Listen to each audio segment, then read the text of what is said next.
C'est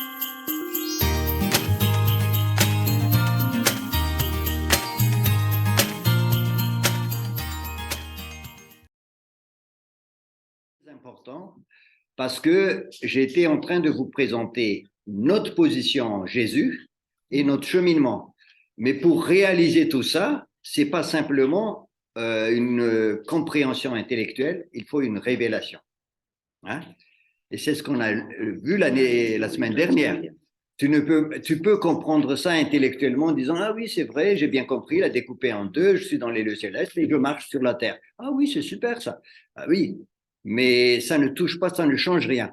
Mais quand tu reçois une révélation, là, ça transforme notre vie.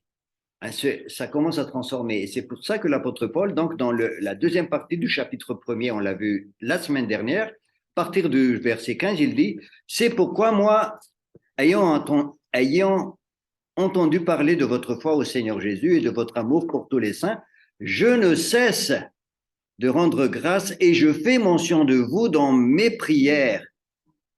Je fais mention de vous dans mes prières afin que le Dieu de notre Seigneur Jésus vous donne un esprit de sagesse et de révélation qui vous le fasse connaître, afin qu'il illumine les yeux de votre cœur, afin que vous sachiez quelle est l'espérance qui s'attache à votre appel, quelle est la glorieuse richesse de son héritage au milieu des saints, et quelle est la grandeur surabondante de sa puissance envers nous, qui croyons selon l'action souveraine de sa force. C'est-à-dire que l'apôtre Paul, il a montré dans la première partie du chapitre 1er le en Christ, en Christ, en Christ. Et il a dit, c'est bien joli tout ce que je vous dis, mais c'est pas suffisant. Il faut recevoir une révélation de tout ça. Parce que seule la révélation va transformer votre vie. Et donc, la révélation, on l'a vu la semaine dernière, révélation, ça veut dire enlever le voile. Après, apporter la lampe de poche du Seigneur, que les yeux de votre cœur soient illuminés. J'enlève le voile, j'apporte la lampe de poche, et après, je connais le Seigneur, afin que vous sachiez, dans le terme sachiez, je connais. Donc, une connaissance pas intellectuelle, mais cette connaissance-là, elle est même dans le terme original, c'est une connaissance qui a une dimension expérimentale. Quand je dis, par exemple, je connais Jésus, c'est pas simplement je sais ce qui est l'histoire de Jésus, mais je l'ai rencontré. Je connais Jésus comme je connais quelqu'un. Je le connais, j'ai rencontré, j'ai côtoyé, il y a une relation, il y a une communion. Et c'est de cela, la connaissance, c'est pas une connaissance intellectuelle. En Europe, dans l'Occident, nous avons l'habitude de parler de connaissance, mais on ne retient que la dimension intellectuelle. Mais chez les Hébreux, la connaissance, c'est une communion, c'est une relation, donc il y a une dimension personnelle, et même le terme connaître chez les Hébreux, ils l'utilisent pour parler de la relation entre femme et mari. Il connut sa femme. Vous avez rencontré ce verbe, cette phrase-là dans la Bible. Ça veut dire qu'il y avait une relation très intime entre les deux. Et dans la Bible, c'est comme ça. Quand on connaît Dieu, on le connaît d'une manière très personnelle. Et donc ça, c'est la révélation qui déclenche ça. Tu ne peux pas connaître Dieu simplement avec une dimension intellectuelle. Et malheureusement, beaucoup de gens pensent que ça suffit. Non. Il faut approfondir cette relation avec Dieu. Il faut demander au Saint-Esprit d'ouvrir notre intelligence, d'éclairer notre foi. Et à ce moment-là, on rentre dans une communion avec le Seigneur. Donc, position en Christ, c'est bien de comprendre, mais Seigneur, révèle-moi ça d'une manière personnelle afin que ça impacte ma vie. Parce que tout de suite, ça impacte ta vie et ça te transforme dans la marche. Et donc, vous voyez là, la position, la marche en bas, mais au milieu, il y a une révélation. Voilà, donc, tout l'épître aux Éphésiens est basé sur ça, et c'est pour ça que je vous ai dit que le « en Christ » s'est répété plusieurs fois. Là, jusque-là, on a parlé de « en Christ » dans une démarche personnelle. Et l'apôtre Paul va le faire encore au début du chapitre 2. Donc, au début du chapitre 2, là, maintenant, je rentre dans le deuxième chapitre. Au début du chapitre 2, l'apôtre Paul va parler de notre position en Christ. Et il va traiter ça d'une manière individuelle jusqu'au verset 10. jusqu'au verset 10. Hein, c'est un passage que vous connaissez bien. Et c'est comme s'il répète encore ce que je disais au début. On va le lire jusqu'au verset 10. Hein. Je vais demander tiens, qui veut bien le lire? Je vais demander à Sylvia de lire le chapitre 2, donc à partir du verset 1er jusqu'au verset 10. Et après, on va rester un petit peu là-dessus. Vas-y. Vous étiez morts par vos offenses et par vos péchés, dans lesquels vous marchiez autrefois, selon le train de ce monde, selon le prince de la puissance de l'air, de l'esprit qui agit maintenant dans les fils de la rébellion. Nous tous aussi, nous étions de leur nombre, et nous vivions autrefois selon les convoitises de notre chair, accomplissant les volontés de la chair et de nos pensées, et nous étions par nature des enfants de colère comme les autres. Voilà, on va s'arrêter là et après on continue verset la suivante, mais on va s'arrêter jusqu'au verset 10. Là, si vous remarquez, tout ce que Sylvia venait de dire là, ça n'a rien à voir avec le en Christ. C'est plutôt en l'autre. C'est comment il s'appelle l'autre? En Adam. Hein, parce que là, quand on regarde ça, c'est les caractéristiques de quelqu'un qui n'a pas connu le en Christ, il est plutôt en Adam. Et qu'est-ce qu'on voit? Verset 2, autrefois selon le train de ce monde. En Adam, il y a le monde. Ensuite, selon le prince de la puissance de l'air, c'est qui? C'est le diable. Le monde, le diable, et enfin, de l'esprit qui agit maintenant dans les fils de rébellion. Nous tous aussi, nous étions de leur nombre et nous vivons autrefois selon les convoitises de notre chair. En Adam, il y a le monde, le diable et la chair. Quelqu'un qui est dominé que par ça, il est en Adam et en Adam. Et donc là, l'apôtre Paul va mettre en évidence le en Adam avant le en Christ. Parce que dès que vous descendez un peu plus bas, à partir du verset 4, là, il va. Hein, tu peux lire le verset 4? Mais Dieu, qui est riche en miséricorde à cause du grand amour dont il nous a aimés, nous qui étions morts par nos offenses, nous a rendus à la vie avec Christ. C'est par grâce que vous êtes sauvés. Il nous a ressuscités ensemble et nous a fait asseoir ensemble dans les lieux célestes en Jésus-Christ. Voilà. Tout d'un coup, on passe en Jésus et on voit qu'on est dans les lieux célestes. Et on voit bien le contraste entre les deux. J'étais en Adam et quand j'étais en Adam, il y avait le monde, le diable, la chair. Hein, il a dit, c'est comme ça que vous étiez avant. Et donc, maintenant, je suis en Christ. Je suis assis, il répète de nouveau. Là, vous êtes assis dans les lieux célestes. Et quand tu as accepté Jésus, tu es en Christ. Tu es assis dans le lieu céleste. Tu es assis. Dis avec moi, je suis assis dans les lieux célestes en Christ. Amen. Ça, c'est ma position juridique. Je suis désolé de répéter, mais il faut que ça rentre. Et je demande au Seigneur de nous donner une révélation parce que si vous n'avez pas la révélation de cela, dès que vous allez avoir un petit problème, vous allez dire, oh, Jésus m'a abandonné. Hein? Ça arrive beaucoup aux jeunes convertis et même aux vieux convertis. Quand j'ai dit vieux, il n'y a pas de problème d'âge là. Mais ça arrive quand l'ennemi attaque. Il attaque notre foi. La Bible dit qu'il lance des flèches enflammées pour nous accabler, pour nous accuser, et il va t'accuser. C'est ce qu'il a fait avec Jésus. Il a dit, es-tu vraiment le Fils de Dieu? Si tu es le Fils de Dieu, ben dis à ces cailloux de se transformer en pain. Il attaque ton identité, ta position. Es-tu fils de Dieu? Es-tu fille de Dieu? Donc, sa stratégie n'a pas changé. C'est un menteur, c'est un meurtrier, c'est un accusateur, dit la Bible. Je peux vous donner tous les versets qui disent ça. Donc, c'est des attaques classiques. Un chrétien qui est fatigué, c'est toujours attaqué par l'ennemi et qui commence à douter de ce qu'il est, de sa position en Christ.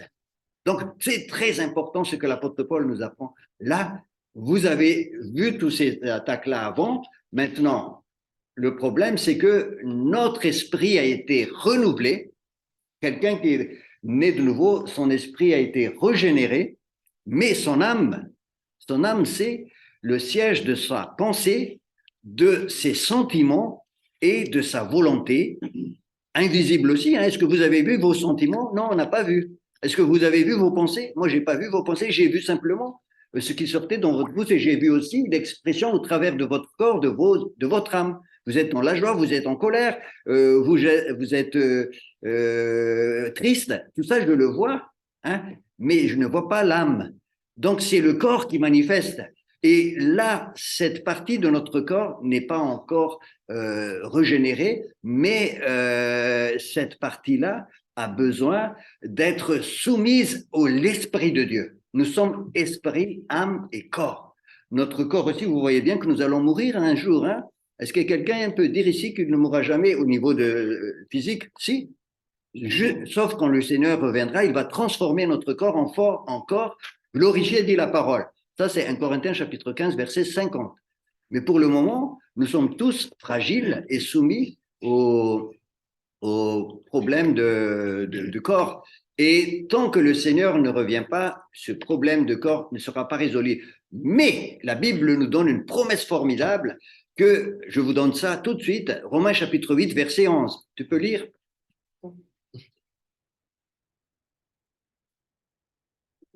8, verset 11. Que notre esprit peut impacter notre corps dès maintenant. Et si l'esprit de celui qui a ressuscité Jésus d'entre les morts habite en vous, celui qui a ressuscité Christ d'entre les morts rendra aussi la vie à vos corps mortels par son esprit qui habite en vous. Voilà. Donc l'esprit de celui qui a ressuscité Jésus habite en moi et il peut aussi rendre, vivifier mon corps mortel. Donc il y a une relation entre l'esprit, l'âme et le corps parce que mon esprit est en relation avec Dieu. Je suis régénéré, celui qui naît de l'esprit est esprit, né de Dieu. Jean chapitre 1er, verset 12-13. Je suis né de Dieu, je suis né d'en haut, c'est écrit, hein. Donc, je suis né de Dieu, je suis assis dans les lieux célestes. C'est ma position, je suis né de Dieu. Donc, mon esprit doit être en relation permanente avec Dieu. Et c'est ce qui s'est passé depuis que je suis né de nouveau. Hein, sauf si je suis, je reste dans le péché, là, il y a un problème. Mais quand je viens au Seigneur, j'enlève tout ce qui est obstacle et là, je reste en communion permanente avec Dieu. Et donc, mon âme doit être soumise à l'action de l'esprit et mon corps aussi va recevoir les bénéfices. Et c'est pour ça que quand quelqu'un ouvre son cœur au Seigneur et a beaucoup d'impact sur son âme, la joie revient parce que l'esprit qui habite dans cette personne produit la joie, la paix, les fruits de l'esprit. Donc, quelqu'un qui est dans cette position avec le Seigneur et qui reçoit la vie de l'esprit, ben, à ce moment-là, il va soumettre toute cette partie âme et corps à la direction de l'esprit. L'apôtre Paul, il dit ceci dans Galates chapitre 5, hein, que vous connaissez bien, « Marchez selon l'esprit et vous n'accomplirez pas les œuvres, les désirs de la chair. » Hein, ça, c'est 5,16. Car la chair a des désirs contraires à l'esprit. Et l'esprit en a de contraires à la chair. Ils sont opposés l'un à l'autre afin que vous ne fassiez pas ce que vous voudrez. Ça, c'est dans Galates 5,16. Donc, et au verset 18, il dit, mais si vous êtes conduits par l'esprit, vous n'êtes plus sous la loi. Et là, il énumère les œuvres de la chair. Or, les œuvres de la chair sont évidentes, c'est-à-dire l'inconduite, l'impurité, la débauche, l'idolâtrie, la magie, l'hostilité, la discorde, la jalousie, les fureurs, les rivalités, les divisions, les partis pris, envie, ivrognerie, orgie, choses semblables, je vous préviens, comme je l'ai déjà fait, ceux qui se livrent à de telles pratiques n'hériteront pas du royaume de Dieu. Les gens qui se livrent et qui ne font que ça, qui pratiquent, qui sont submergés là-dedans, certainement ces gens-là ne sont pas nés de nouveau. Si tu es né de nouveau, tu ne peux pas rester dedans. Par contre, les œuvres de la chair peuvent toujours t'impacter si tu ne marches pas selon l'esprit. Mais le diable peut. Le diable aussi, il n'est pas enchaîné. Oui, oui. Et il faut résister au diable. Aux œuvres de la chair, il faut faire mourir notre chair. Hein, comme l'apôtre Paul, il dit,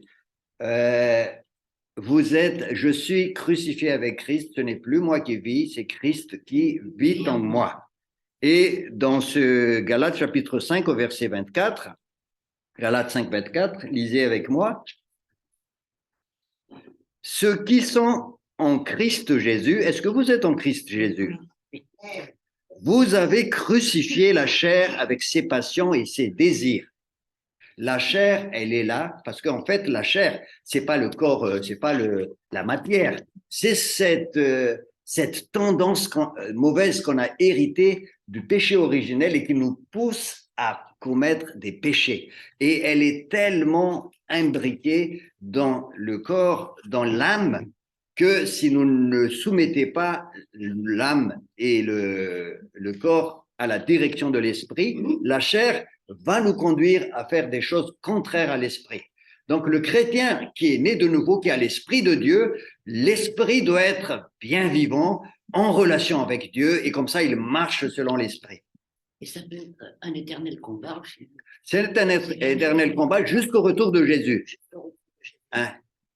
Mais c'est comme ça, ne me demandez pas pourquoi Jésus ne nous a pas pris tout de suite et nous a mis au paradis. Je pense que parce qu'on a une mission sur cette terre pour sauver les autres. Faites comme nous marchions. Et vous que nous marchions dans l'esprit. Et l'apôtre Paul dit au verset 24, du chapitre 5 de Galates, ceux qui sont en Christ ont crucifié la chair avec ses passions et ses désirs.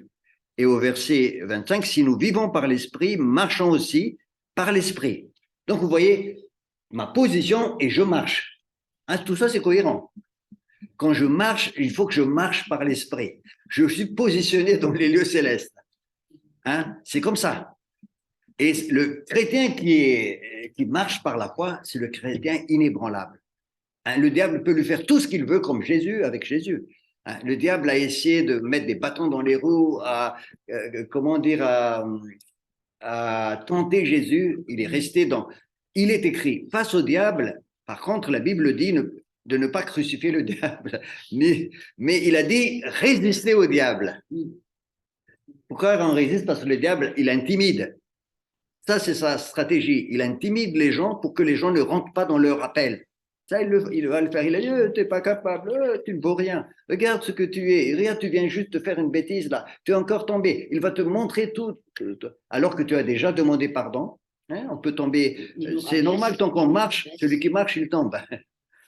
Et le diable va t'accuser pour que tu ne te relèves pas. Et il a dit, reste comme ça parce que c'est très compliqué. Le Seigneur dit, lève-toi, je suis avec toi. Donc, le prophète Michée, il a dit, même si je tombe 7 fois, je me relève.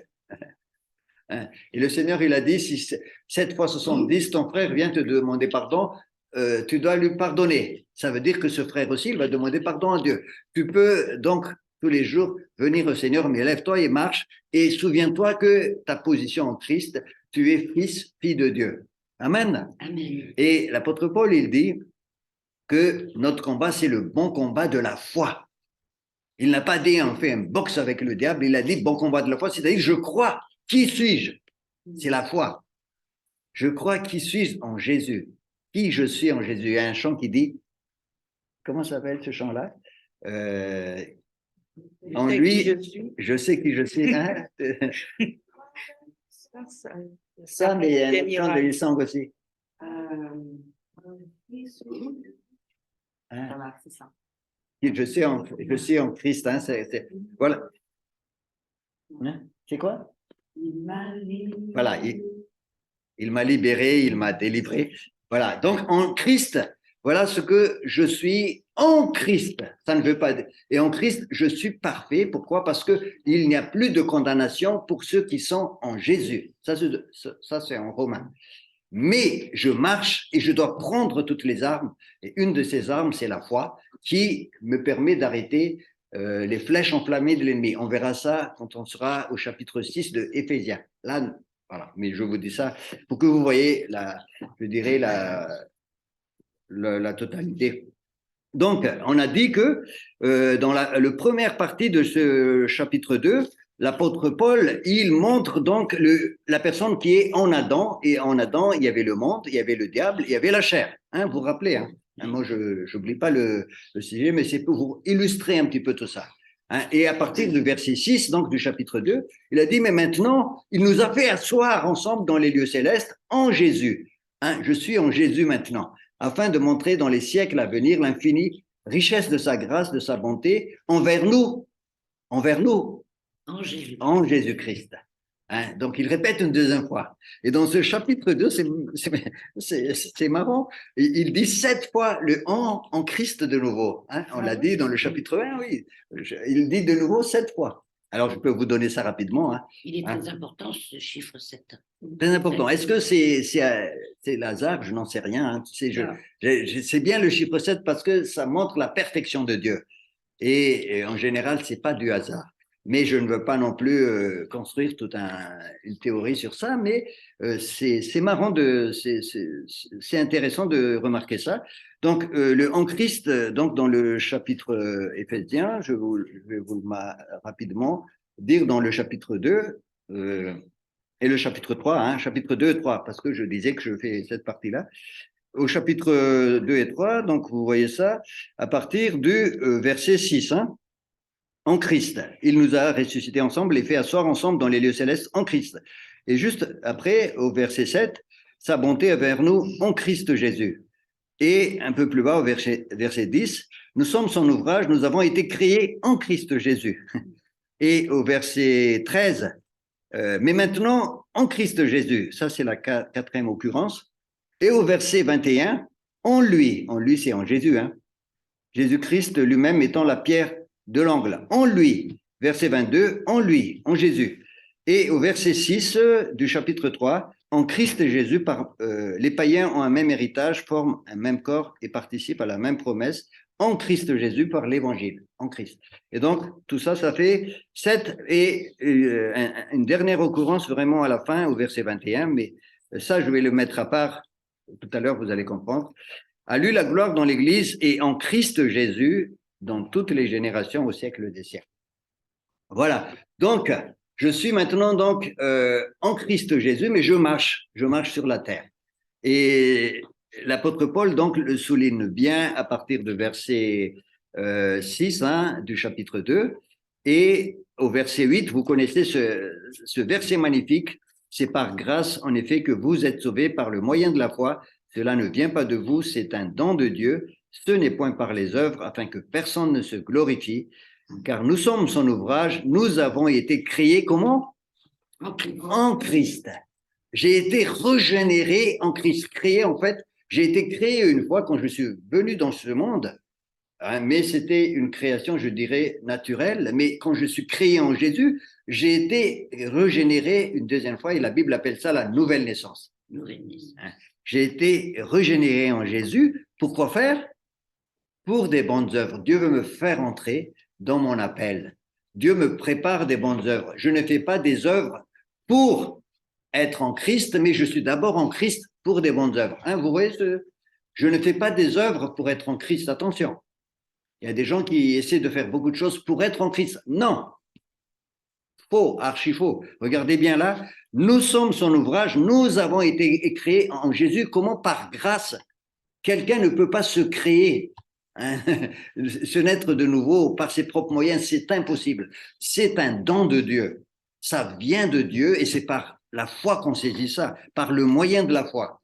Ça, c'est la grâce de Dieu. Ça, si tu enlèves ça du christianisme, tout le christianisme s'écroule. Il ne reste plus rien. Ça devient de la religion. Et je ne serai pas devant vous. Ça, c'est les piliers. Je suis sauvé par grâce.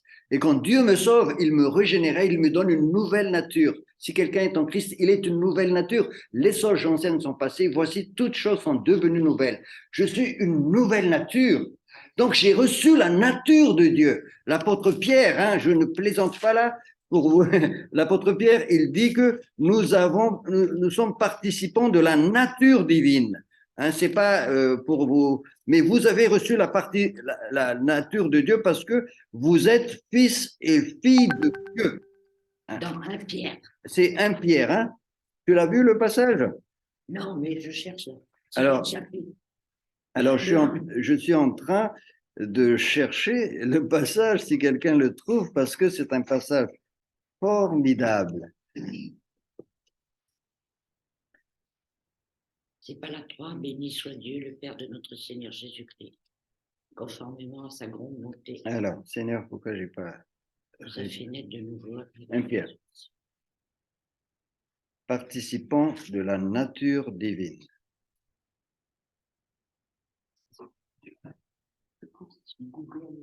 Ouais, vas-y. Trouve Sylvia. Donc, et l'apôtre Pierre, il dit au verset 1, 3. Voilà, merci. 2 Pierre. 2 Pierre. 2 Pierre. Merci, Eva. Voilà, 2 Pierre, verset, chapitre 1, verset 3. Voilà, merci, Eva. Alors, on le lit. Sa divine puissance nous a donné tout ce qui contribue à la vie, à la piété, en nous faisant connaître celui qui nous a appelés par sa propre gloire et par sa vertu. Et verset 4, par elle, les promesses les plus précieuses et les plus grandes nous ont été données, afin par elles, vous deveniez participants de la nature divine. Pourquoi nous avons participé à la nature divine? Parce que nous sommes régénérés. Nous sommes nés d'en haut. Nous sommes assis dans les lieux célestes. Et ça, c'est dans le monde spirituel, vous ne le voyez pas, mais c'est une réalité que la Bible affirme avec force. Et donc, quand vous avez ça, vous êtes régénéré et Dieu vous a préparé des bonnes œuvres. Ça, tu ne peux pas le fabriquer, tu peux faire toutes les religions que tu veux, tu ne pourras pas fabriquer cette nouvelle nature.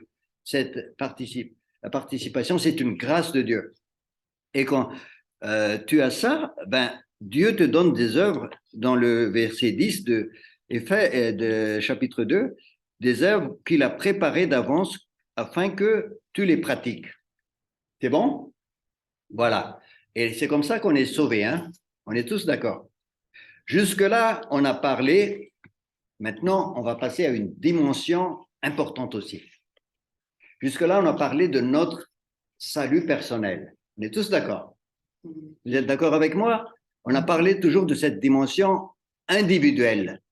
Maintenant, on va parler d'une dimension collective qui est vraiment articulée à la dimension individuelle. Et beaucoup de chrétiens disent, non, moi, ce qui m'intéresse, c'est juste la dimension individuelle. Je suis sauvé, je suis en relation avec Dieu, ça suffit. Oh, le reste, je ne m'en occupe pas. Mais en fait, quand tu es régénéré par le Saint-Esprit, Dieu t'intègre dans le corps de Christ. Donc, il y a une dimension collective qui va avec. Absolument. Et ça, quand on est déçu de l'Église, quand on voit beaucoup de choses qui ne fonctionnent pas à l'Église, et c'est normal parce que nous marchons sur cette terre, il y a beaucoup d'imperfections, il y a beaucoup de choses parce qu'il y a beaucoup de gens aussi qui n'avancent pas de la même façon. Il y a ceux qui sont encore un petit peu au lait, ou d'autres qui restent au lait pendant longtemps. L'apôtre Paul appelle ces gens-là des charnels. Hein, ils ne veulent pas évoluer, ils sont toujours au lait, biberon maman. Hein, ils sont toujours assistés, ils ne vont pas chercher la manne quotidienne. La manne quotidienne, c'est chercher ta nourriture auprès du Saint-Esprit. Et quand tu ne veux pas faire ça, mais tu dis, ah, la manne, oh, j'ouvre ma bouche. Non, il faut que tu grandisses et que tu cherches. Et quand tu grandis et que tu cherches, à ce moment-là, tu deviens petit à petit une personne de plus en plus stable et affermie et fondée sur la parole de Dieu. Et c'est important. Mais si tu ne prends pas ta manne, ben à ce moment-là, tu restes bébé. Et après, tu restes charnel, dit l'apôtre Paul, 1 Corinthiens chapitre 3. Hein, vous vous rappelez de ce passage hein, qui dit, alors je lis rapidement. Je lis rapidement parce que c'est bien de répéter les choses parce que ça nous explique quand même beaucoup de choses. 1 Corinthiens chapitre 3 au verset 2. Je vous ai donné du lait, non de la nourriture solide, car vous ne pouvez pas la supporter et vous ne le pouvez pas même à présent parce que vous êtes encore charnel. En effet, puisqu'il y a parmi vous de la jalousie, de la discorde, n'êtes-vous pas charnel et ne marchez-vous pas d'une manière toute humaine?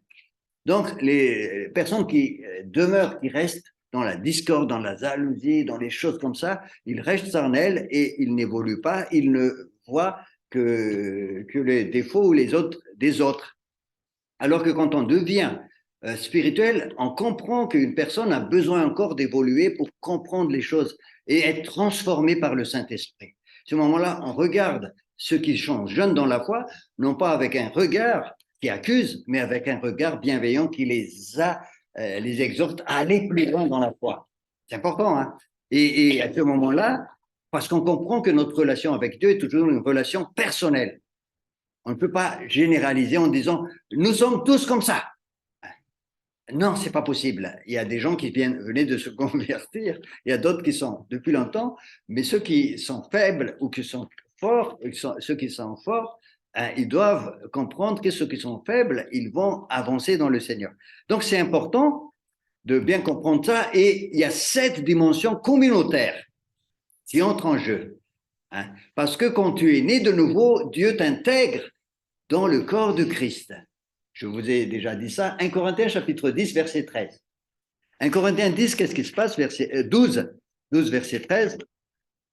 Je répète plusieurs fois ces versets, hein. C'est des versets vraiment clés. Si vous les notez, vous allez, en fait, tout l'enseignement de l'apôtre Paul tourne autour de ça. 1 Corinthiens 12, verset 13, il dit, c'est dans un seul esprit que nous tous, nous avons été baptisés pour former un corps. J'ai été baptisé, nous avons été abreuvés de cet esprit. Ça, c'est la nouvelle naissance. J'ai abreuvé de cet esprit et je rentre dans le corps de Christ. Et à partir de verset 14, dans ce 1 Corinthiens 12, il dit, ainsi le corps n'est pas formé d'un seul membre. Vous êtes déjà maintenant dans le corps de Christ, vous êtes plusieurs membres et vous n'êtes pas un seul membre, mais vous êtes plusieurs là-dedans. Et c'est un organisme vivant qui fonctionne ensemble avec la tête, c'est Jésus qui guide. Donc là aussi, l'apôtre Paul va parler dans Éphésiens de cette dimension communautaire. Et cette dimension communautaire, c'est l'Église. Vous me suivez, hein? Des fois, mais je prends du temps parce que... Alors, regardez bien avec moi, c'est important. Et là, vous allez comprendre l'Épître aux Éphésiens, chapitre 3, au verset 6. Qu'est-ce que l'apôtre Paul dit, chapitre 3, au verset 5 et 6? Tu peux le lire, Sylvia?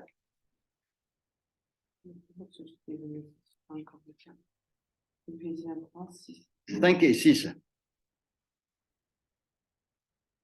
Il n'a pas été manifesté au Fils des hommes dans les autres générations, comme il a été révélé maintenant par l'Esprit aux saints apôtres et prophètes de Christ. Ce mystère, c'est que les païens, sans co-héritiers, forment un même corps et participent à la même promesse en Jésus-Christ par l'Évangile. En Jésus-Christ. Et maintenant, il l'applique aux païens et aux juifs qui forment un même corps. Là, il va aborder le thème de l'Église. Et il a dit, c'est un mystère. Hein, il le dit. Hein. Pour nous, c'est plus un mystère parce que nous sommes habitués, on parle de l'Église. Oh, ça, on entend tout le temps, tous les dimanches à l'Église. Mais l'apôtre Paul, quand il a entendu ça, il a dit, c'est païen aussi. Tu veux les intégrer dans la promesse? Mais attends, mais c'est pas possible. Et là, il ne croyait pas, c'est pas possible. Il pensait qu'il y avait que les Juifs qui avaient droit à tout ça. Et là, Dieu lui révèle que les païens aussi, il va les intégrer, les païens, donc c'est toutes les personnes non juives. Hein. Oui. Il va les intégrer et ça va former un seul corps. C'est l'épouse de Jésus que Jésus va enlever quand il revient. C'est l'ensemble des personnes que Dieu va sauver. Mais ça s'appelle l'Église, ça s'appelle le corps de Christ. Donc le salut individuel, le en Christ individuel va devenir en Christ pour l'Église. Donc une dimension. Et regardez bien, hein, je ne suis pas en train de forcer le texte, vous allez voir. On va remonter. Là, j'ai dit ça, là, pour vous dire que c'était un mystère pour l'apôtre Paul. Lui-même, il tombe des nues, il a dit, c'est pas possible. Comment je peux concevoir que les païens deviennent aussi participants de ce salut que Dieu est en train de faire? C'est pas possible. Et il a dit, ça m'a été révélé. Les générations, il a dit, précédentes n'ont pas eu ça, mais ce mystère n'avait pas été porté à leur connaissance. Mais maintenant, les païens ont un même héritage, forment un même corps et participent à la même promesse en Christ. En Christ, position. Toujours dans cette perspective, c'est Dieu qui nous positionne en Christ. L'Église Dieu aime l'Église parce que c'est son épouse et il va enlever l'Église. L'Église, c'est l'ensemble de ceux qui croient en Jésus. Ah, désolé pour la personne parce que. Alors, maintenant, vous allez voir comment l'apôtre Paul va développer cette vision de l'Église en Christ. L'Église est en Christ. L'Église n'est pas quelque chose que, voilà, c'est une communauté, voilà, on déclare une association cultuelle à la préfecture et l'Église est formée. Non, l'Église, c'est en Christ. C'est surnaturel, l'Église, les amis. C'est en Christ. Comme j'ai été en Christ, l'Église, c'est en Christ. Donc, moi, j'ai dit aux frères et sœurs de trouver une Église, de vivre l'Église, parce que l'Église, c'est en Christ. Même si l'Église n'est pas parfaite, c'est en Christ. Tu ne peux pas être en dehors de l'Église. Impossible.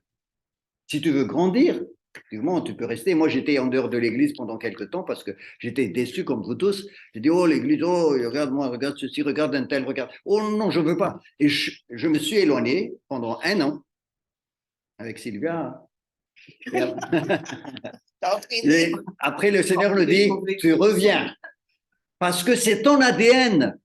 L'Église, c'est ton ADN. L'ADN, c'est la nouvelle naissance, fille de Dieu, mais après, je t'incorpore dans l'Église, c'est ton ADN. Tu ne peux pas vivre en électron libre. Non, c'est pas biblique, ça ne trouve pas. On va voir maintenant. Moi, je vais vous dire le texte maintenant. C'est pour vous encourager que je dis ça. Hein. Alors, on a terminé au verset 10 du chapitre 2. On a parlé de cette dimension individuelle, hein, du salut par grâce en Christ régénéré. Au verset 11 maintenant, chapitre 2. Sylvia, tu le lis, verset 11 du chapitre 2 jusqu'au verset 22. Ah oui, d'accord.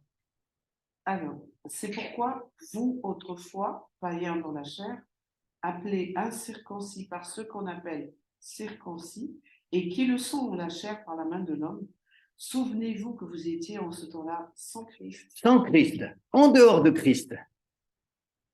Les païens. Vous voyez ce qui s'est passé dans la compression de l'apôtre Paul, vous les païens. Vous étiez sans Christ, en dehors de Christ. Et continue. Mais maintenant, privés du droit de cité en Israël, étrangers aux alliances de la promesse, sans espérance et sans Dieu dans le monde. Mais maintenant, en Jésus-Christ, vous qui étiez jadis éloignés, vous avez été rapprochés par le sang de Christ. Amen. Amen. Vous êtes maintenant en Christ, vous les païens, et le sang vous a rapprochés. Le message de la croix. Ah, le sang, c'est le message de la croix. Ouais. Donc, l'apôtre Paul ramène pourquoi Jésus est venu dans le monde. C'est pour former un seul corps que Dieu va enlever. Ce sera son épouse. C'est les gens que Dieu va amener à l'enlèvement au retour de Jésus. Voyez? Car il est notre paix, lui qui des deux n'en a fait qu'un, et qui a renversé le mur de séparation, l'inimitié, ayant anéanti par sa chair la loi des ordonnances, dans ses prescriptions, afin de créer en lui-même avec les deux un seul homme nouveau, en établissant la paix, et de les réconcilier l'un et l'autre en un seul corps, avec Dieu par la croix, en détruisant par elle l'inimitié. Voilà.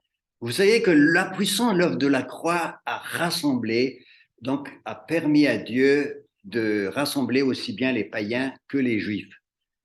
Et donc, ce sera le corps de Christ réconcilié parce que l'œuvre de la croix a brisé l'inimitié. Et au verset 17, il est venu annoncer la paix à vous qui étiez loin. Ça, c'est les païens. Et la paix à ceux qui étaient près. Ça, c'est les juifs. Ouais. Car par lui, nous avons les uns et les autres accès auprès du Père dans un même esprit. Ça, c'est l'œuvre de l'Esprit Saint. Ainsi donc, vas-y. Ainsi donc, vous n'êtes plus des étrangers, ni des gens du dehors, mais vous êtes concitoyens des saints, gens de la maison de Dieu. Membres de la famille de Dieu dans ma version. Ouais. Dieu veut former une grande famille. Vous, les païens, vous étiez dehors, vous étiez étrangers à la loi, à l'alliance, vous étiez étrangers à tout ça, mais Dieu maintenant vous a réconciliés avec lui et avec son peuple, et vous allez former un seul peuple. Vous êtes maintenant, vous n'êtes plus étrangers, des gens de passage, mais vous êtes des concitoyens des cieux, assis dans les lieux célestes. Vous êtes membres de la famille de Dieu. Je fais partie de la famille de Dieu. Amen.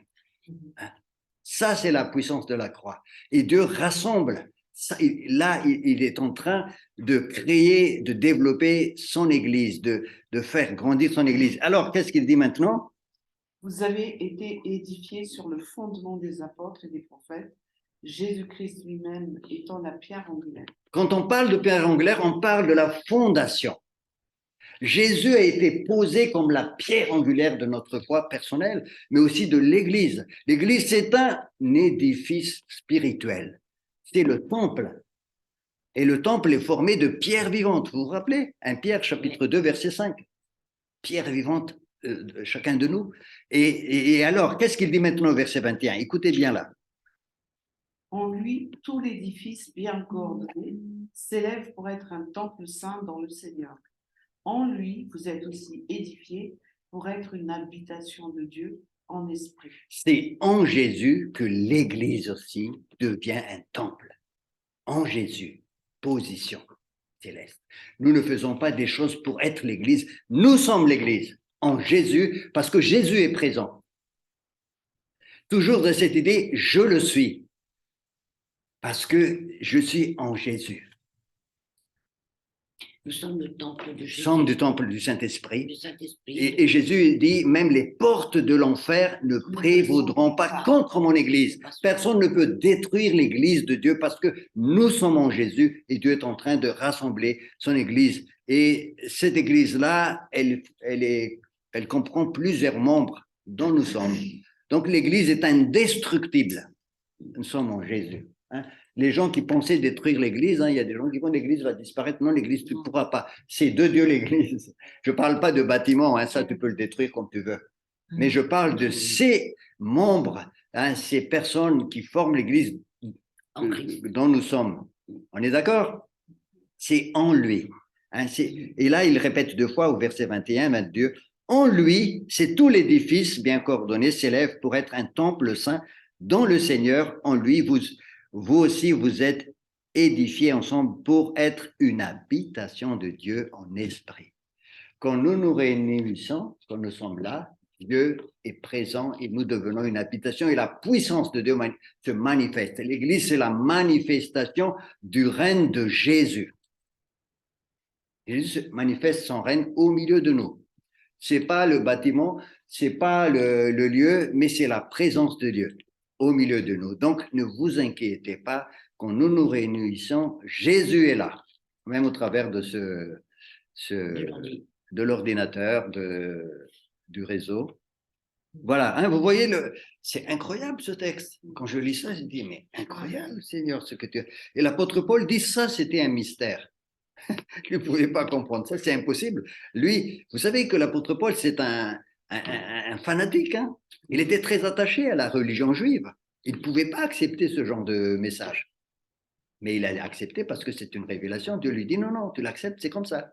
Il a accepté, mais lui, il était le fervent défenseur. C'était un pharisien. Il a été au pied de Gamaliel.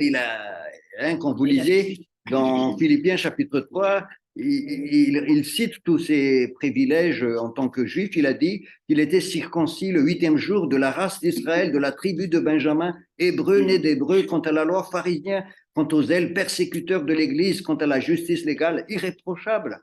Mais tout ce qui était pour moi un gain, je l'ai considéré comme une perte. Pourquoi? Parce qu'il a eu la révélation de Jésus. Donc la révélation est importante. Moi, je prie que nous ayons la révélation de l'Église. De l'Église. Que nous n'ayons pas un regard qui n'est pas le regard du Seigneur sur l'Église. C'est vraiment important. Alors, on peut continuer encore, parce que je trouve ça formidable ce texte. Donc, explication du plan de Dieu sur l'Église. Donc, je disais que ce n'est pas révélation que l'apôtre Paul. On peut lire maintenant à partir du chapitre 3, verset 1. Donc, l'apôtre Paul développe cette vision de l'Église. Vas-y, tu peux le continuer. Oui, à cause de cela, moi, Paul, le prisonnier de Christ pour vos païens, si du moins vous avez appris quelle est la dispensation de la grâce de Dieu qui m'a été donnée pour vous. C'est par révélation que j'ai eu connaissance du mystère sur lequel je viens d'écrire un peu de mots. Donc, vous voyez, on est vraiment dans la révélation. Et le Seigneur ouvre notre intelligence pour comprendre ça. C'est important. C'est vraiment important de comprendre ce que la Bible enseigne sur ma position, la position de l'Église et c'est quoi le regard de Dieu sur l'Église. Vas-y, ce mystère, c'est verset 4. En les lisant, vous pouvez vous représenter l'intelligence que j'ai du mystère de Christ. Il n'a pas été manifesté au Fils des hommes dans les autres générations, comme il a été révélé maintenant par l'Esprit aux saints apôtres et prophètes de Christ. Ce mystère, c'est que les païens sont cohéritiers, forment un même corps et participent à la même promesse en Jésus-Christ par l'Évangile, dont j'ai été fait ministre selon le don de la grâce de Dieu, qui m'a été accordé par l'efficacité de sa puissance. Continue. Ouais. À moi, qui suis le moindre de tous les saints, cette grâce a été accordée d'annoncer aux païens les richesses incompréhensibles de Christ et de mettre en lumière quelle est la dispensation du mystère caché de tout temps en Dieu qui a créé toutes choses. Voilà, et là, quand on lit ça, c'est de toute éternité que Dieu pensait à l'Église. Et là, au chapitre verset 10, là, il va révéler une partie du rôle de l'Église. Vas-y. Afin que les dominations et les autorités dans les lieux célestes connaissent aujourd'hui par l'Église la sagesse infiniment variée de Dieu. Voilà. Les dominations, les principautés, c'est-à-dire les royaumes des ténèbres, tout ça, c'est l'Église aussi qui est devenue porteur de ce message. Il a dit, afin qu'ils connaissent par l'Église la sagesse de Dieu dans la grande diversité. Nous sommes porteurs de cette sagesse de Dieu. Dieu nous a confié, et c'est pour ça que Jésus dit dans Matthieu chapitre 16, vous vous rappelez, on va aller dans Matthieu chapitre 16, quand il a donné cette révélation à Pierre, quand Pierre a dit tu es le Fils de Dieu vivant, Jésus lui a donné une révélation sur l'Église. Matthieu chapitre 16 au verset 16.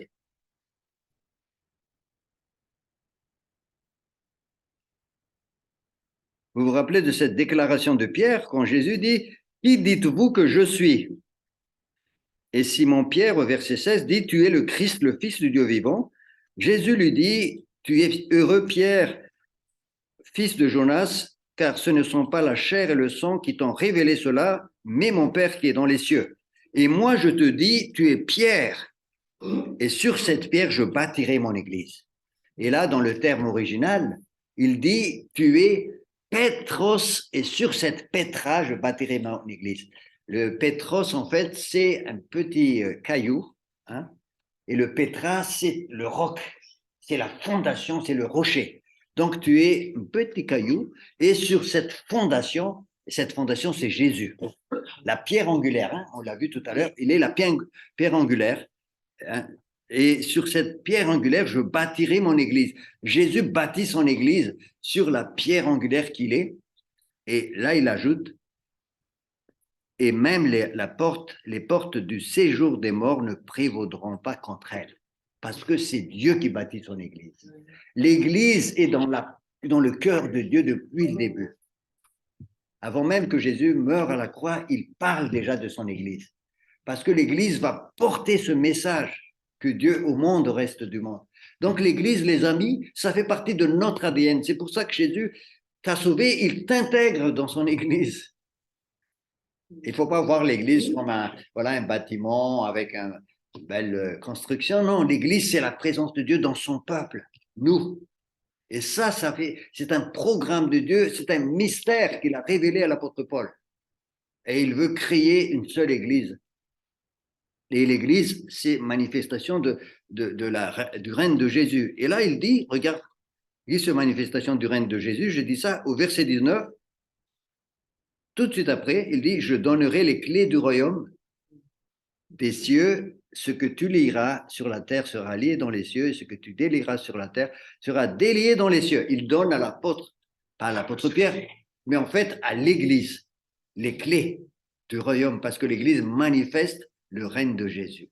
Je vous confie les clés, et à vous maintenant d'agir.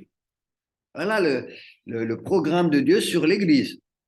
Et au verset 10 du chapitre 3 de Éphésiens, nous avons lu « Ainsi désormais les principautés et les pouvoirs dans les lieux célestes connaissent par l'Église la sagesse de Dieu dans sa grande diversité. » C'est par l'Église qu'ils vont connaître. Donc, nous avons ce rôle-là. On est d'accord? Et moi, je prie pour que nous ayons un esprit de révélation, parce que là, je parle beaucoup, je dis beaucoup de choses, mais il faut que le Saint-Esprit nous ouvre. On est d'accord, hein? Voilà. Et à la fin de ce chapitre 3, le verset 21 dont je vous ai parlé tout à l'heure, il dit « À lui la gloire dans l'Église et en Christ Jésus dans toutes les générations, au siècle des siècles. Amen. » C'est comme s'il termine un petit peu son développement sur l'Église. À lui la gloire dans toute l'Église. Ah, moi, j'ai relu ce texte d'une manière posée. Je voyais, mais c'est incroyable dans l'apôtre Paul.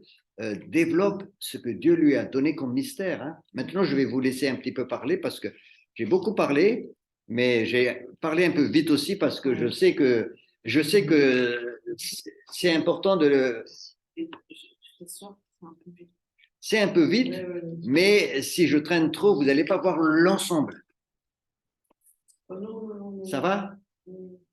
Hein? Tu n'es pas d'accord avec moi? Avec le résumé. On va pas voir l'ensemble. Non, je veux dire, je voulais aller jusqu'à la fin jusqu'à la fin parce que je voulais aller jusqu'à la fin pour que vous voyez. Et maintenant, quitte à revenir maintenant sur les détails, mais tout de suite, je voulais vous dessiner l'ensemble du chapitre 3 et maintenant revenir un petit peu. Maintenant, je vous laisse parler maintenant, vous poser des questions.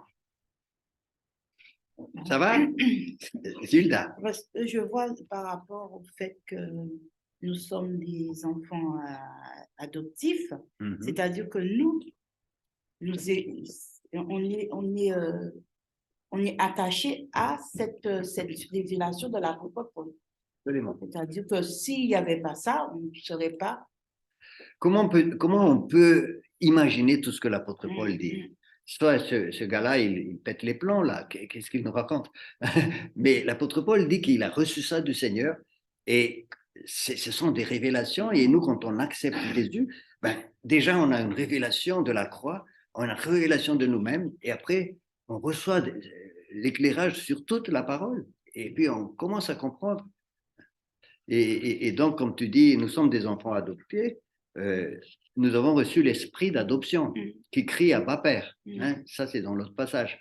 Et cet esprit-là déclare en nous-mêmes que nous sommes enfants de Dieu. Il y a une révélation là. Et une révélation aussi de l'ensemble de la parole. Et nous avons besoin toujours de cette révélation. Autrement, nous ne pourrons pas comprendre la Bible. Hein, c'est pas que je suis sorti, je suis spécialiste des textes, je suis agrégé en lettres modernes, en je sais quoi. Non, tu ne pourras pas comprendre la Bible sans le Saint-Esprit. C'est vrai qu'il y a beaucoup de choses à vérifier quand même. Hein. Mais je voulais faire un parallèle avec un petit par rapport à moi. Pas par rapport à moi, mais c'est-à-dire que si on prend avant mon baptême, avant que je sois chrétienne, comme il dit, on était comme ça. Parce qu'il y a des gens qui pensent, tu as changé, moi j'étais une femme très coléreuse, très. D'accord. Donc, bon, quand je suis devenue chrétienne, j'ai compris certaines choses au niveau de la colère. Et les gens pensent, parce que, et des fois, on peut faire cette erreur-là, parce que quelqu'un est baptisé, il faut que la personne change du jour au lendemain, nanana. Et c'est faux. Absolument. C'est faux, parce que ça peut brusquer la personne, ça peut lui dire, mais qui est Dieu, il est comme ça, il me demande d'être parfait du jour au lendemain.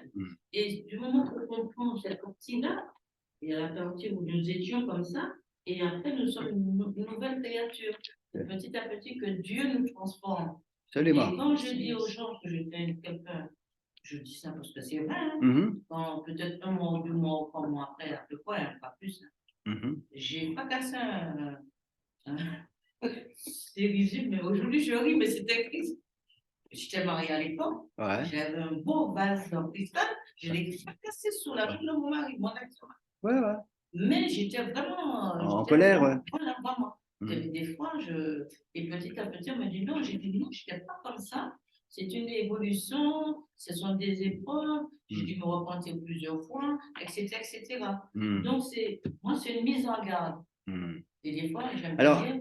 tu es en train de nous dire, alors, Maggie, que tu as déjà accepté le Christ Oui. et il s'est passé une circonstance dans ta vie où tu étais emporté par la colère et tu pris le vase et tu as fracassé.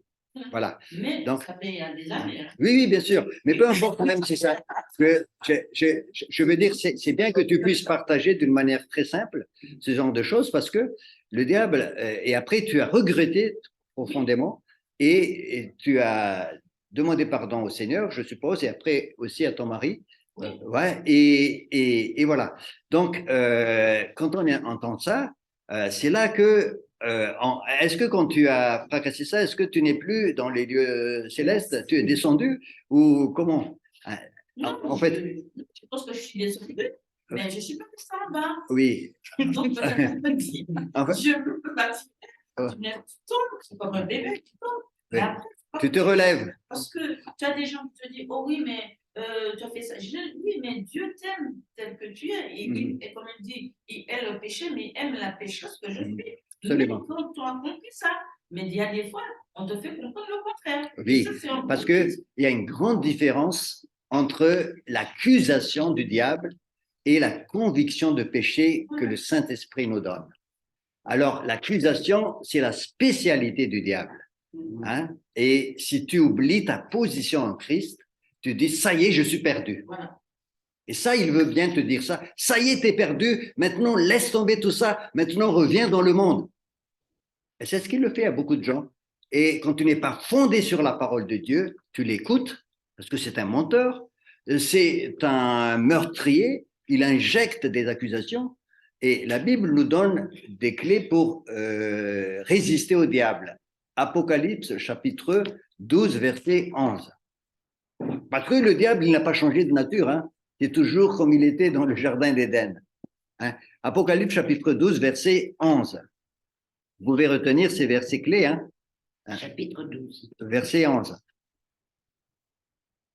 C'est écrit, ils l'ont vaincu à cause du sang de l'agneau et à cause de la parole de leur témoignage. Ils n'ont pas aimé leur vie jusqu'à craindre la mort. Qui ils? C'est tous les chrétiens. Nous avons vaincu le diable non pas à cause de notre propre force ni de nos mérites, mais à cause du sang de l'agneau. Oui. Et ce qui s'est passé en fait chez Maggie, merci Maggie pour ce témoignage très très bien, ce qui s'est passé chez Maggie, c'est une tristesse selon l'esprit. C'est quoi la tristesse selon l'esprit? 2 Corinthiens chapitre 7 verset 10. La tristesse selon l'esprit, 2 Corinthiens 7, 10. Alors, Eva, tu l'as trouvé? Alors, lis-le très fort, très haut. Si tu l'as, hein? 2 Corinthiens 7, 10. Quand tu commets ce genre de choses, ce qui t'arrive dans le cœur, c'est 2 Corinthiens 7, 2 Corinthiens 7, 7, 10. Voilà, je peux le lire alors. En effet, la tristesse selon Dieu produit une repentance qui mène au salut et l'on ne regrette pas, tandis que la tristesse selon le monde produit la mort. Hein? Le diable, il veut que tu aies une tristesse selon le monde, c'est-à-dire c'est terminé pour toi. Maintenant, ce qui te reste à faire, c'est te donner la mort. Et puis non, laisse tomber l'Église, laisse tomber Jésus, ça ne sert plus à rien. Regarde dans quel état tu es. Tu as fracassé le vase. Allez, laisse tout ça tomber. La tristesse selon Dieu, ô Seigneur, c'est pas bien ce que j'ai fait. L'apôtre Paul dit dans Éphésiens chapitre 4, que nous allons voir dans pas trop longtemps, hein, la semaine prochaine, si tout se passe bien par la grâce de Dieu, Éphésiens chapitre 4, hein, au verset 30, hein, là on est dans Éphésiens, là la marche maintenant, hein, la marche, Éphésiens 4, 30. L'apôtre Paul dit, n'attristez pas le Saint-Esprit par lequel vous avez été scellés pour le jour de la rédemption. Je relis ce texte pour tout le monde. N'attristez pas le Saint-Esprit par lequel vous avez été scellés. On a été scellés en Christ. Regardez dans Éphésiens chapitre 1er, verset 13. C'est en Christ que vous avez été scellés. Dieu a mis un sceau. Dieu vous a marqué de sa présence du Saint-Esprit. Donc, cette présence-là va être intéressante le jour où la rédemption arrive. Par la rédemption, il parle de la résurrection au retour de Jésus. Vous avez été scellés pour que le Saint-Esprit soit visible en vous et vous allez être enlevés. Et cet Saint-Esprit qui est en moi, il ne faut pas l'attrister. Quand tu l'attristes comme ça, il y a une conviction de péché, une tristesse selon les Saint-Esprit, il y a une tristesse quand tu commets des choses contre le Saint-Esprit, une tristesse qui ne t'accuse pas comme le diable le fait, t'es terminé, dégage de là, une tristesse qui t'amène à la repentance, tristesse selon Dieu. Et c'est comme ça qu'on fonctionne, les amis. On n'accuse pas, on amène les gens à la repentance et venir au Seigneur. Les gens qui accusent ne sont pas guidés par le Saint-Esprit. Retenez bien ça. Et même au travers de nos relations dans l'Église, Dieu nous amène à la repentance. Donc, si ton frère pêche, va le voir personnellement. Il ne faut pas le distribuer à tout le monde. Voilà, regarde ce qu'il a fait ceci, il a fait cela. Et ça devient une accusation, une rumeur, une dimension de l'Église. Donc, c'est vraiment important ce que je vous dis là, parce que c'est pour cela que l'ennemi attaque l'Église comme ça. Et cette dimension-là, elle est importante. Donc, de prendre les armes du Seigneur, et c'est ça ce qu'on va voir à partir du chapitre 4, 5 et 6. Comment je vais maintenir cette position en Christ dans ma marche quotidienne? Et là, dans le chapitre 4 d'Éphésiens, l'apôtre Paul va prendre des détails de notre marche quotidienne pour que cette position doit être gardée. On est d'accord? Donc, et si tu passes par des épreuves comme ça, ne te décourage pas, relève-toi, viens au Seigneur et dis au Seigneur, renouvelle-moi de nouveau dans mon intelligence, que je vois les choses. Le monde, le diable et la chair, c'est les trois ennemis. On l'a vu ça au chapitre 2. Il n'y a pas d'autre, je vous dis. C'est le monde, le diable et la chair. Pour chaque ennemi, il y a des armes. Le diable, résistez au diable, n'acceptez pas. Je résiste dehors au nom de Jésus, je prends ma position, je suis fils de Dieu et fille de Dieu. Et je reçois le salut, le pardon, et je marche de nouveau. Je ne me laisse pas, voilà, je vais vers Dieu pour cette tristesse, je demande pardon, je reçois par la foi le pardon de mes péchés et je me relève. Et je continue ma marche avec le Seigneur. Il peut y avoir un mélange, j'ai l'impression. On peut avoir une repentance selon Dieu, enfin une tristesse selon Dieu qui mène à la repentance. Mais le diable, bien content, vient en profiter pour te dire t'as pu, absolument. t'accuser. Donc, il faut que tu discernes. À partir de quand ça devient une accusation? Parce que le diable, il accuse, comme il a fait avec Ève, comme il a fait, il accuse et le diable n'est pas enchaîné. Il rôde comme un lion, il cherche qui dévorer. C'est 1 Pierre chapitre 5, verset 8 qui dit ça. Il rôde. Donc il n'est pas enchaîné, il sera enchaîné. Apocalypse chapitre 20. C'est toute l'écriture qui nous explique ça. Donc Apocalypse chapitre 20, au verset, je vous dis à quel moment il sera enchaîné, au verset 2. Apocalypse 20, verset 2, ça c'est à la fin des temps. Il saisit le dragon, le serpent ancien, qui est le diable et Satan, il le lia pour 1000 ans. Il le jeta dans l'abîme qu'il ferma, c'est là au-dessus. Il est jeté et après 1000 ans, au verset 7, quand les 1000 ans seront accomplis, Satan sera relâché de sa prison. Pour séduire les nations, il y aura de temps d'épreuves pour les nations. Et après, verset 10, verset 10 du chapitre 20, le diable qui le séduisait fut jeté dans les temps de feu et de soufre, où sont la bête et le faux prophète. Ils seront tourmentés jour et nuit au siècle des siècles. Là, c'est terminé. Et pour le moment, il rôde comme un lion. Et la Bible nous avertit. Il accuse, il dit des mensonges, il nous intimide, il injecte le doute, il nous dit des mensonges par rapport à notre position en Christ. Si tu es fils de Dieu, Jésus, il a essayé, il ne peut pas faire avec Jésus. Il va essayer avec nous. Il va nous faire miroiter le... Mais résistez-le fermement en la foi. Donc, commencez à résister au diable tous les jours, les amis. Comment on résiste? Il est écrit. Tu n'es pas plus intelligent que Jésus. Il est écrit et le diable, est parti. Il est écrit, ça veut dire il faut connaître la parole, il faut connaître nos fondations. C'est pour ça que je m'emploie à vous parler de ta fondation. Tu veux grandir, tu veux être stable, en maturité, fondation. Fondation. Et la vie de l'esprit qui t'éclaire. Ça, c'est important, les deux. La parole et le Saint-Esprit. Nous, maintenant, on ne parle que d'esprit, on oublie la parole. On oublie la parole. Hein? Beaucoup maintenant, je vois beaucoup parce que, et des fois, on oublie de lire la parole de Dieu. Moi, j'ai vu ça avec Sylvia, on a fait des groupes de maison à un certain moment, des chrétiens qui ont accepté le Seigneur depuis des années, 10 ans et plus. On dit, on va lire dans 1 Corinthiens chapitre, la personne va chercher dans l'Ancien Testament 1 Corinthiens. Ah, j'ai dit, Tom, je comprends, discute avec la personne, il te parle de beaucoup de choses qui sont très justes, mais j'ai eu l'impression que cette personne-là ne lit pas sa Bible. Alors moi, je vous encourage d'ouvrir votre Bible, de le mettre à côté de votre lit, ouvrez votre Bible. J'aime lire cette parole quand le Seigneur me le dit, c'est de la bonne nourriture, les amis.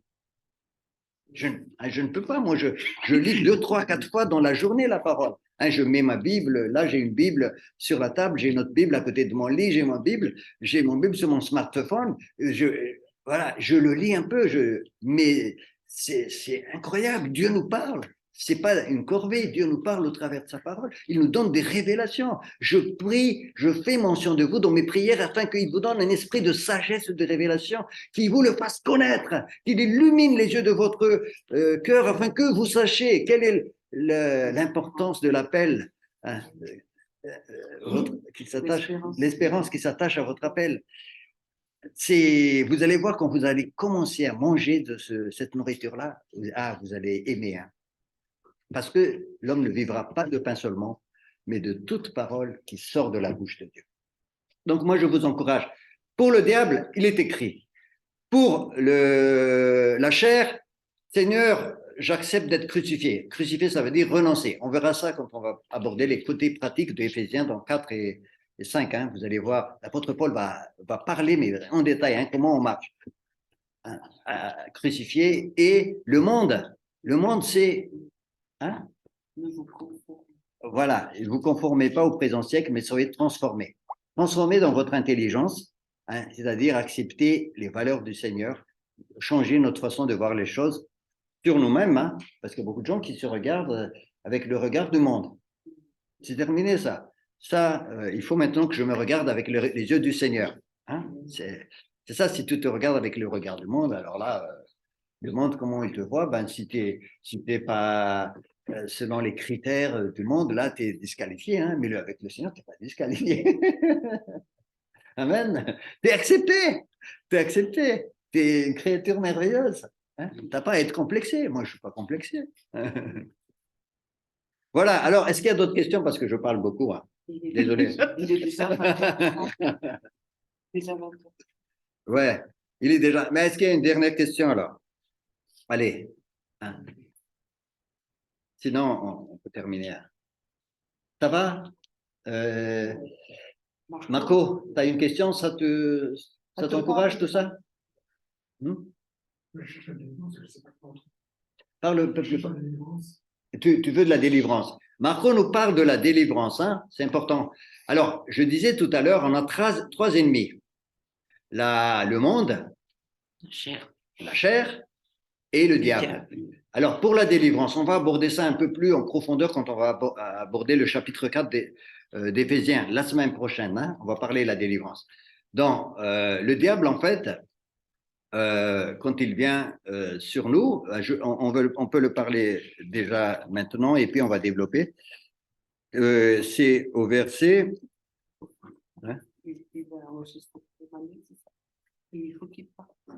Qui ça? Tu pars?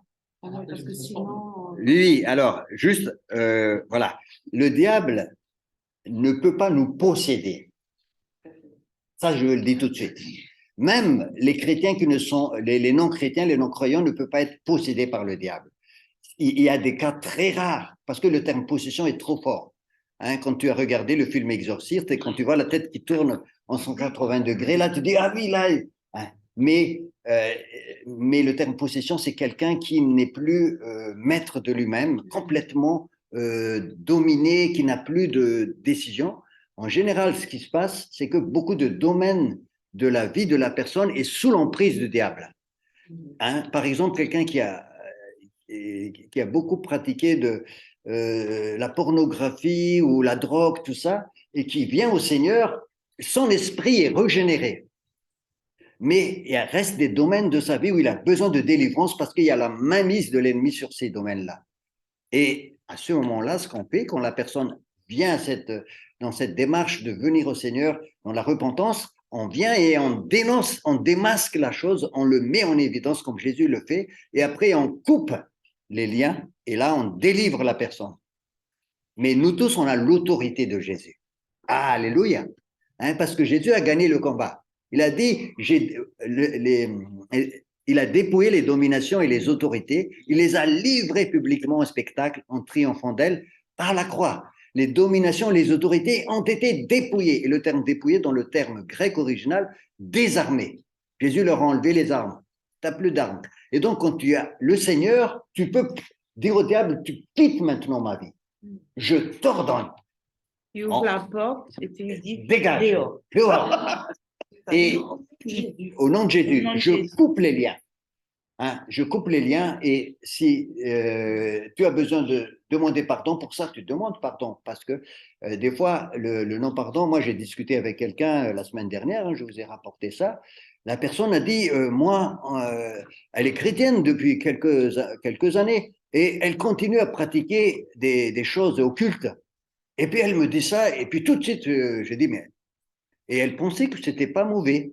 Je lui montre les versets et là, tout de suite, elle a compris que c'est de l'abomination devant Dieu. En fait, elle pratiquait des cartes. Et elle tirait les cartes comme ça et puis tout ça. J'ai dit, mais là, il y a un porte d'accès dans ta vie.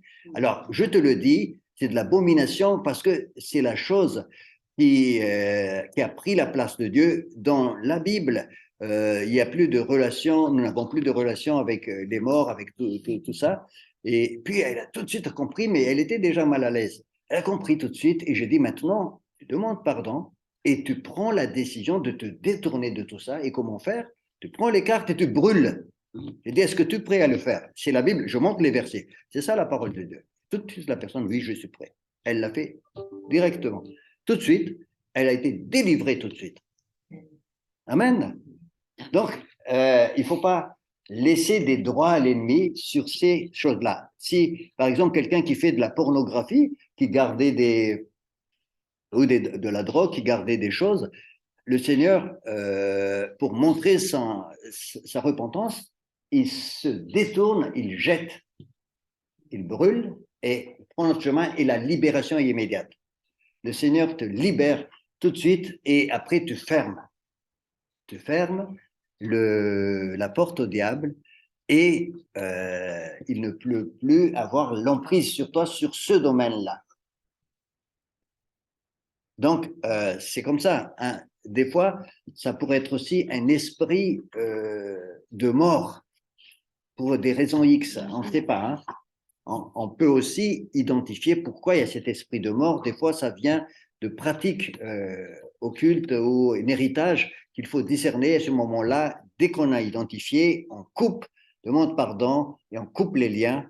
Et voilà. Mais on va rentrer dans le détail de tout ça la semaine prochaine parce que l'apôtre Paul le parle dans Éphésiens 4, 27. Qu'est-ce qui est écrit? Ne donnez pas accès au diable. Donc, il y a des chrétiens qui donnent accès au diable dans la marche. Hein. Nous sommes assis dans les lieux célestes, mais quand nous marchons, des fois, nous donnons l'accès au diable. Donc, il faut fermer les accès. Il faut fermer les accès. Donc, vous avez bien vu la marche et notre position. Voilà. Et nous avons l'autorité du Seigneur. Donc, il ne faut pas se laisser intimider par l'ennemi. Nous avons l'autorité, nous pouvons le dégager au nom de Jésus. Et ça ne dépend pas de mon sentiment. Ah, je pense que je vais pouvoir le dégager. Non, ça ne dépend pas de toi. C'est Jésus qui te donne l'autorité. Il y a des gens qui pensent comme ça. Hein. Moi, j'ai pensé comme ça avant. Hein. C'est pour ça que je vous dis ça. Pensez comme je me sens bien. Oui, là, je pense que je vais dégager les diables. Mais non, ça n'a rien à voir avec ça. c'est parce qu'il y a une position juridique. C'est l'autorité au nom de Jésus. Donc, à ce moment-là, il faut fermer l'accès et après le dégager. Et tu vas voir, il va écouter. Des fois même, tu peux lui poser la question, qui tu es? Il va te répondre. Parce qu'il est soumis à toi. Jésus lui répond, qui tu es? Et le diable dit, nous sommes légion. OK. Donc, il est obligé. À nous, on a vu ça plusieurs fois. On lui pose la question et il parle. Des fois, il parle avec une voix d'homme. Mais nous, ce qui arrive souvent, dès que nous voyons le diable, allez, on se casse. Hein? Non, il faut résister. Si tu prêches l'évangile et qu'il y a quelqu'un là qui manifeste, se manifeste, le diable, il est démasqué, il se manifeste, là, ne t'en va pas. Ne t'enfuis pas. Non, mais c'est vrai. C'est parce que, en fait, ce qui se passe, c'est que tu amènes la lumière, il est démasqué et c'est comme les cafards, ça sort. Hein? Il faut faire l'effet contraire de ce qu'il veut qu'on fasse. C'est-à-dire que s'il veut que tu ailles par là, tu vas de l'autre côté. Et tu proclames la parole, tu lis des psaumes, tu loues Dieu, tu chantes et il part. Hein. Il ne peut pas rester là. Donc, rien que le nom de Jésus. Ouais. Absolument. Rien que le nom de Jésus. Mais si tu n'as pas Jésus et que tu utilises le nom de Jésus, effectivement, hein, vous connaissez les fils de Siva dans Actes des Apôtres, chapitre 19, je crois. Ouais. Voilà, on va s'arrêter là. Hein, voilà. Ouais, on va en parler aussi plutôt en off. Ouais. Voilà, on va prier. Je vais demander à David de remettre tous ces partages-là entre les mains du Seigneur. Merci pour la grâce de nous mettre dans cette position.